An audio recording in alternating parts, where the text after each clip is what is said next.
अस्सलाम वालेकुम, good evening. आज जो हमारा टॉपिक है वो है momentum and explosive forces. Momentum and explosive forces. अच्छा, हमारे पास ऐसी बहुत सारी एग्जांपल्स हैं हमारी डेली लाइफ में कि जब हमारी कोई बॉडी एक्सप्लोड होती है तो हमारे पास जो आइसोलेटेड सिस्टम है उसका मोमेंटम, उसके अंदर जो बॉडीज़ हैं उनका मोमेंटम आपस में चेंज हो जाता है। ठीक है, मेरी बात ज़रा गौर से सुने। हमारे पास ऐसी बहुत सारी एग्जांपल्स हैं जिसमें जो फोर्स लगती है वो एक्सप्लोजन की वजह से लगती है, धमाके की वजह से लगती है। ठीक है ना, जिसकी वजह से जो हमारे पास आइसोलेटेड सिस्टम होता है उसका मोमेंटम चेंज हो जाता है। आइसोलेटेड सिस्टम का मोमेंटम चेंज हो जाता है। ठीक है ना, जैसे आप एग्जांपल ले लें कि हमारे पास एक बॉम्ब है। समझ आ गई हमारे पास क्या है जी? बॉम्ब। ठीक है ना, तो जब ये नीचे की तरफ आएगा और एक्सप्लोड करेगा, एक्सप्लोड करने के बाद इसके जितने पीसेस होंगे, ये इसका एक पीस आ जाएगा और ये इसका दूसरा पीस। मिसाल के तौर पे ये बम यहाँ पे आके एक्सप्लोड होता है, ठीक है, और ये दो पीसेस में कन्वर्ट हो जाता है। ठीक है, तो अगर हम हर पीस का मोमेंटम ऐड करें वेक्टर मेथड के ज़रिए, क्योंकि मोमेंटम वेक्टर क्वांटिटी है ना, हर पीस का मोमेंटम ऐड करें वेक्टर मेथड से या हेड टू टेल मेथड से, तो इन तमाम पीसेस का जो मोमेंटम है वो इनिशियल मोमेंटम के इक्वल होता है। आगे समझ के नहीं? ठीक है, या हमारे पास हम ऐसे कह सकते हैं कि जो हमारे पास मोमेंटम है किसका, बॉम्ब का, ठीक है, वो इक्वल होगा, अगर हमने दो पीसेस में डिवाइड किया है तो momentum of peace 1 plus momentum of peace 2, यानी कि आप इन दोनों के मोमेंटम को ऐड कर लें वेक्टर मेथड के ज़रिए, तो वो इनिशियल मोमेंटम के इक्वल होगा। अच्छा, आइसोलेटेड से ये सिस्टम आइसोलेटेड है। आइसोलेटेड का मतलब होता है कि बाहर से कोई फोर्स एक्ट नहीं कर रही। ठीक है ना, ये बॉम्ब जो है जब यहाँ पे स्ट्राइक करेगा या एक्सप्लोड होगा तो बाहर से तो कोई फोर्स एक्ट नहीं करेगी ना, अंदर से ही एक्सप्लोसिव मटेरियल जो है वो फोर्स लगाएगा इसके ऊपर। ठीक है ना, और ये दो हिस्सों में कन्वर्ट हो जाएगा। तो जो इसका मोमेंटम है आफ्टर एक्सप्लोजन वो इनिशियल मोमेंटम के क्या होगा, इक्वल होगा। क्या होगा? इक्वल होगा। ठीक है ना, अब ये यहाँ पे एक्सप्लोसिव फोर्स जो है वो अप्लाई हुई है इस बॉम्ब के ऊपर, इस बॉम्ब के पीसीस के ऊपर। ठीक है ना, और उस एक्सप्लोसिव फोर्स के अप्लाई होने के बाद इस बॉम्ब का मोमेंटम कन्वर्ट हो गया है, इस बॉम्ब का मोमेंटम चेंज हो गया है, दो पीसेस में चेंज हो गया। आगे समझ, यहाँ पे ज़्यादा पीसेस भी तो बन सकते हैं ना, 3 बन सकते हैं, 4, बहुत सारे बन सकते हैं। ठीक है ना, मतलब इसका मोमेंटम जो है वो स्मॉल पीसेस में क्या हो गया, चेंज हो गया। तो हम यही पढ़ रहे हैं आज के मोमेंटम एंड एक्सप्लोसिव फोर्सेस, यानी कि एक्सप्लोसिव फोर्सेस की वजह से मोमेंटम जो है उसमें किसी भी बॉडी के मोमेंटम में क्या चेंजिंग आती है, एक्सप्लोसिव फोर्स जब उसके ऊपर एक्ट करती है। ठीक है ना, तो उसका ये रिजल्ट है कि जो टोटल मोमेंटम होता है तमाम फ्रैगमेंट्स का या तमाम पीसेस का, वो हमारे पास इनिशियल मोमेंटम के क्या होता है, इक्वल होता है। ठीक है, समझ आ गई। अब हम एक और एग्जांपल पढ़ लेते हैं जो आपकी बुक में दी हुई है।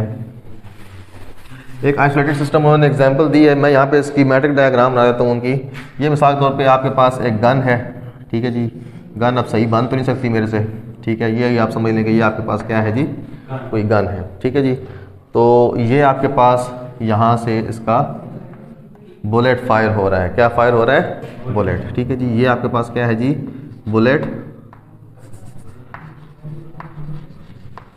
और ये आपके पास क्या है जी, गन। ठीक है, अच्छा, फायर होने से पहले जो है हमारे पास गन भी रेस्ट में है और बुलेट भी क्या है, रेस्ट में है। ठीक है ना, अच्छा, बुलेट का मास जो है उसको हम क्या लेते हैं, स्मॉल एम, और गन का मास इसको हम क्या कह लेते हैं, कैपिटल एम। क्या कह लेते हैं? Capital M. ठीक है जी, फायर होने से पहले जो हमारे पास बुलेट है वो भी रेस्ट पे है, गन भी क्या है, रेस्ट पे है। मतलब बुलेट की वेलोसिटी भी 0 है और गन की वेलोसिटी भी 0 है। तो यहाँ हम लिख लेते हैं बिफोर द गन फायर्ड। अभी हमने गन को फायर नहीं किया। समझ आ गई? तो अब बुलेट का मोमेंटम कितना हो जाएगा, momentum of bullet, momentum of bullet, momentum का क्या फार्मूला है, P is equal to m into V, m into V. तो m यहाँ पे मास कितना है बुलेट का, m है, ठीक है ना, लेकिन वेलोसिटी उसी कितनी है बुलेट की, नहीं वेलोसिटी इसी कितनी है, रेस्ट पे है ना, रेस्ट पे वेलोसिटी कितनी होगी बुलेट की, 0 होगी ना। तो समझ आ गई, तो वेलोसिटी कितनी है 0। तो बुलेट का जो मोमेंटम है बिफोर फायरिंग वो कितना है जी, 0। ठीक हो गया। अच्छा, इसी तरह मोमेंटम ऑफ गन कितना है जी, मोमेंटम ऑफ गन, ये हम बात कर रहे हैं फायरिंग से पहले की, ठीक है ना। तो मोमेंटम ऑफ गन जब हम निकालते हैं, गन का मास हमने लिया है कैपिटल M, क्या लिया जी, कैपिटल M। तो गन की वेलोसिटी कितनी है बिफोर फायर, 0 है ना, रेस्ट पे है दोनों, तो मोमेंटम कितना आएगा इसका, 0 ही आ गया। अब टोटल मोमेंटम, टोटल, अच्छा टोटल इनिशियल मोमेंटम कहते हैं, मतलब फायरिंग से पहले है ना, इसको कहते हैं total initial momentum, total initial momentum. वो क्या होगा, momentum of bullet plus momentum of gun, क्योंकि ये एक आइसोलेटेड सिस्टम है, ये एक आइसोलेटेड सिस्टम है, यानी कि इस सिस्टम के अंदर क्या क्या चीज़ें मौजूद हैं, एक गन मौजूद है और एक बुलेट मौजूद है। इस सिस्टम के ऊपर बाहर से कोई भी फोर्स एक्ट नहीं कर रही, जो भी फोर्स एक्ट होगी वो अंदर से ही बॉडीज एक दूसरे के ऊपर एक्सर्ट कर सकती हैं, ठीक है जी। तो टोटल इनिशियल मोमेंटम कितना हो जाएगा, मोमेंटम ऑफ बुलेट वो कितना आया था, 0, ठीक है, और मोमेंटम ऑफ गन वो कितना आया था, 0। तो टोटल इनिशियल मोमेंटम कितना आ जाएगा, 0 + 0 0 ही आ जाएगा। अब हम आफ्टर द गन फायर जो है, आफ्टर द गन फायर, इसको हम डिस्कस करते हैं, ठीक है। जब हम गन को फायर कर लेते हैं, ठीक है ना, तो बुलेट जो है वो मूव करती है आगे की तरफ वेलोसिटी v के साथ, वेलोसिटी v के साथ। अच्छा, हम इसकी मैग्नीट्यूड फॉर्म ले लेते हैं सिर्फ, ठीक है ना, वेलोसिटी v के साथ बुलेट जो है वो आगे की तरफ मूव करती है, ठीक है ना। और गन जो है, जो गन है वो पीछे की तरफ आती है, लाजिम बात है, हम जब गन पीछे की तरफ आती है ना, तो उसकी वेलोसिटी क्या है, वो क्या कहते हैं जी, v प्राइम है, कितनी है, v प्राइम, ठीक है। अब इनका मोमेंटम कैलकुलेट करते हैं। अब मोमेंटम ऑफ बुलेट वो कितना आ जाएगा, mass into velocity, mass into velocity, ठीक है। और मोमेंटम ऑफ गन कितना आ जाएगा जी, मोमेंटम ऑफ वो कितना आ जाएगा, मैस इनटू वी प्राइम, यानी कि velocity of gun, mass into v prime. आगे समझ कि नहीं आ गई। अच्छा, अब हम टोटल मोमेंटम फाइंड करते हैं आफ्टर फायरिंग, यानी कि टोटल फाइनल मोमेंटम फाइंड करते हैं। तो टोटल फाइनल मोमेंटम वो हमारे पास किसके इक्वल आ जाएगा, वो आ जाएगा momentum of bullet m into v plus momentum of gun m into v prime, ठीक हो गया। अब हमने law of conservation of momentum study जो है वो कर लिया है, ठीक है ना। उसमें हमने क्या पढ़ा था कि मोमेंटम जो होता है आइसोलेटेड सिस्टम का वो कंजर्व रहता है, यानी कि टोटल इनिशियल मोमेंटम जो है एक आइसोलेटेड सिस्टम का वो इक्वल होता है टोटल फाइनल मोमेंटम के। तो अकॉर्डिंग